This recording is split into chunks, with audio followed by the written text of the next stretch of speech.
সেই 1204 সালে যখন ইখতিয়ার উদ্দিন মোহাম্মদ বিন বখতিয়ার খিলজির বাংলা বিজয়ের পরে এখানকার যে জালেম শাসক গোষ্ঠী ছিল সেন বংশের, লক্ষণ সেন পিছনের দরজা দিয়ে পালিয়ে যাওয়ার পরে যে মুক্তির নেশা এই অঞ্চলের মানুষকে বছরের পর বছর, দশকের পর দশক, শতকের পর শতক ধরে প্রচন্ড রকম করে উদ্বেলিত করেছে, সেই ঘটনার ধারাবাহিকতাই সবচেয়ে কালেকটিভ মেমোরি, আমাদের সম্মিলিত স্মৃতির জায়গায় সবচেয়ে পাওয়ারফুল স্মৃতি হচ্ছে এই জাতির 2024-এর গণ অভ্যুত্থান। এবং এটাকে যদি আপনি অন্য যে কোনো ঘটনার সাথে তুলনা করেন, দেখবেন যে অনেক মিলের জায়গা যেমন আছে, আবার এই ঘটনাই আমাদের ইতিহাসের অনেক ইউনিক ঐতিহাসিক অনুষঙ্গের জন্ম দিয়েছে। মিলের জায়গা হচ্ছে যে আমাদের 24-এও জালেম শাসক ফেরাউন ঠিক একইভাবে লক্ষ লক্ষ তরুণ যুবাদের, সিপাহী সৈন্যদের ভয়ে গণভবন থেকে পালিয়ে পিছনের দরজা দিয়ে চলে গেছেন। তখন তার টেবিলে খাওয়ার সময় গরম ভাত ছিল, ফ্রিজে রান্না করা খাবার ছিল, কিন্তু খাবারটা জুটে নাই। লক্ষণ সেনের একই অবস্থা হয়েছিল, খাবার রেডি ছিল, খেতে পারে নাই, পালিয়ে যেতে হয়েছে। এবং পালিয়ে এমন একটা দেশে গেছেন যেটা আমরা সবসময় বলেছি তিনি ওই দেশের দালাল, এবং এইটাকে নিয়ে আবার তারা রাজনীতি করতো যে তারা ওই দেশের দালাল না আবার বলার চেষ্টা করতো। কিন্তু তিনি সেখানে গিয়ে এবং ভারত সরকারের গত 2 বছরের আচরণের মধ্য দিয়ে এটা প্রমাণিত হয়েছে যে আসলে কে কাদেরকে দশকের পর দশক ধরে পুষে এই গোখরা সাপটা বানিয়েছে দুধ কলা খাইয়ে। অতএব জুলাই গণ অভ্যুত্থানের মধ্য দিয়ে যারা অনেক আশঙ্কা করছেন যে জুলাই চলে গেছে, জুলাই ব্যর্থ হয়েছে, এটা সিম্পলি সম্ভব না। এত সম্মিলিত স্মৃতি আমাদের ইতিহাসের অন্য কোনো ঘটনা নাই। 71-এর মুক্তিযুদ্ধ, 47-এর ব্রিটিশ বিরোধী আন্দোলন থেকে আজাদী, প্রত্যেকটা আমার রাষ্ট্রের গুরুত্বপূর্ণ ঘটনা। কিন্তু তথ্য প্রযুক্তির কারণে, মোবাইল ইন্টারনেটের কারণে যেটা হয়েছে যে লক্ষ লক্ষ মানুষের স্মৃতি থেকে এটা এখন অডিও ভিজুয়াল ফর্মে চলে গেছে এই মেমোরিটা। তাই আপনারা দেখবেন জুলাই আসলে যেটা হয়, আমরা প্রতি বছর নতুন নতুন ভিডিও দেখতে পাচ্ছি, নতুন নতুন ঘটনা আপলোড হচ্ছে। গত কয়েকদিন আগে প্রথমবার ভিডিওটা দেখলাম যে একজন গুলিবিদ্ধ তরুণ শহীদ হওয়ার আগে তাকে যারা আহত অবস্থায় তুলে নিয়ে যাচ্ছে তাদের কিসে বলছে আমার মায়ের ফোন নাম্বারটা রাখেন, তাকে একটু জানিয়ে দেবেন যে আমি আমার লাশটা কোথায় আছে। অতএব এই যে সম্মিলিত স্মৃতি, মেমোরি, এবং সবচেয়ে বড় অর্জন যেটা আমরা দেখতে পাচ্ছি সেটা হচ্ছে রাজনৈতিক দলগুলো যখন জুলাইয়ের আকাঙ্ক্ষা থেকে পিছনে ফিরে আসতেছে, আমাদের তরুণরা, আমাদের যুবকরা রাজনীতির বাইরে এসে জুলাইকে ধারণ করছে, জুলাইয়ের মালিকানা নিচ্ছে। এবং তরুণরা, যুবকরা যখন জুলাইয়ের মালিকানা নিয়ে যাবে তখন বুঝতে হবে যে বর্তমান রাজনৈতিক দলগুলো অপ্রাসঙ্গিক হয়ে গেছে, তারা জুলাইকে ধারণ করতে পারছে না। এবং এই ঘটনাগুলো কিন্তু বারবার ঘটতেছে। গত প্রায় 10 বছর ধরে যদি দেখেন, কোটা বিরোধী আন্দোলন হয়েছে তরুণদের নেতৃত্বে, কিন্তু কোনো রাজনৈতিক ছাত্র সংগঠনের নেতৃত্বে না। ভ্যাট বিরোধী আন্দোলন হয়েছে তরুণদের নেতৃত্বে, কিন্তু কোনো ছাত্র সংগঠনের নেতৃত্বে না।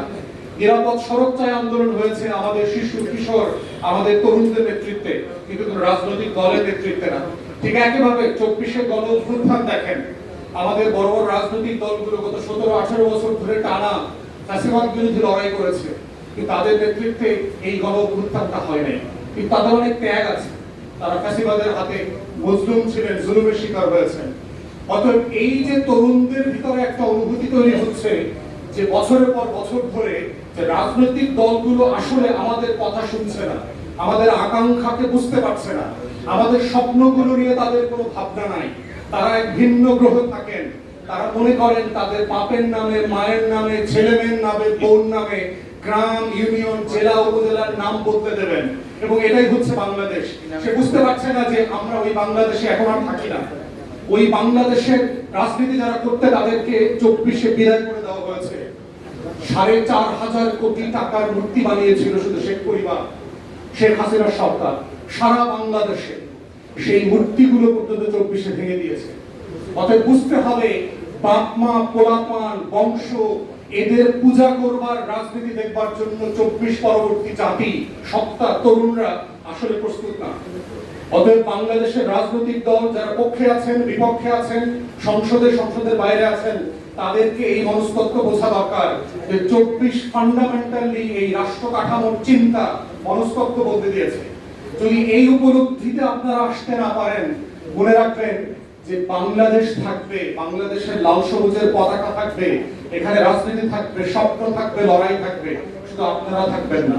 যেভাবে আওয়ামী লীগের মতো নাই হয়ে গেছেন, বাংলাদেশের সকল রাজনৈতিক দলগুলো, পুরাতন দলগুলো যারা পারিবারিক বংশধারার ভিত্তিতে মনে করছেন তারা জন্মগতভাবে এই দেশ শাসন করবার অধিকার নিয়েছেন, আপনারাও থাকবেন না।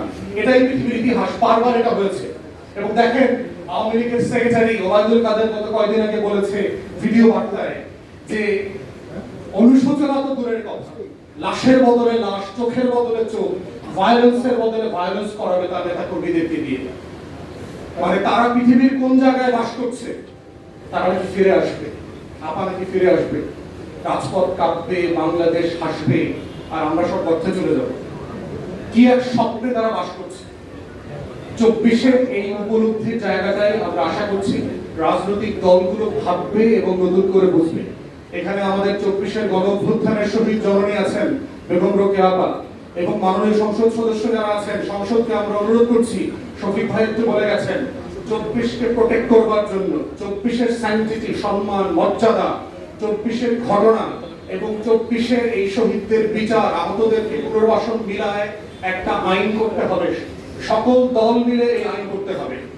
শাওনদের যেন বাংলাদেশে আর এই দুঃসাহস না হয় 24-কে নিয়ে ফাইজলামি করা। এই ফাইজলামি করবার কোনো সুযোগ আর দেওয়া যাবে না। এবং এটা মাথায় রাখবেন, সরকারকে আমরা বলছি, যদি এটা না করেন আপনাদের অস্তিত্ব গদি কিন্তু টানের মধ্যে পড়ে যাবে। এটা বাস্তবতা। অতএব আইনে ফ্রেম করতে হবে যেন মানুষ আইন হাতে তুলে না নেয়, মানুষ মত তৈরি করতে বাধ্য না করে, শাওনকে যেখানে সেখানে দেখলে যেন চটথাপ্পড় মারার উদ্যোগ কেউ না নেয়। এটা আইনের ফ্রেমে আনতে হবে, তাকে বিচারিক প্রক্রিয়ার মধ্য দিয়ে দিতে হবে। একইভাবে হীনমন্যতা দেখতেছি আওয়ামী লীগের বিচার করবা নিয়ে।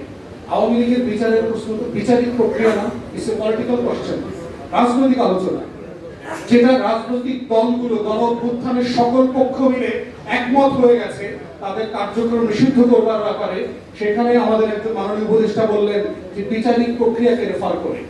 নাৎসিদেরকে ব্যান করবার জন্য ওখানকার জার্মানির আদালতে যেতে হয় নাই দ্বিতীয় বিশ্বযুদ্ধের পরে, ফ্যাসিস্টদেরকে ব্যান করবার জন্য ইতালির আদালতে যেতে হয় নাই, সিরিয়াতে অথবা ইরাকে বাথ পার্টিকে ব্যান করবার জন্য ওখানকার আদালতে যেতে হয় নাই।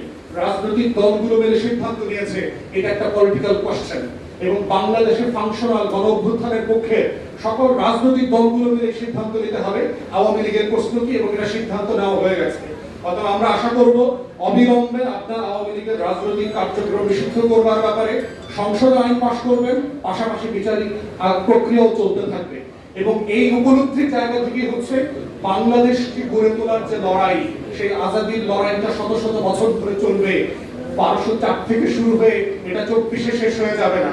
এই মুক্তির লড়াই আমাদের মঞ্জিলে মাকসুদ পর্যন্ত, যতদিন পর্যন্ত এই দেশটা স্বপ্নের দেশ না হয় ততদিন পর্যন্ত আমরা আমাদের সেই লড়াই চালিয়ে যাব।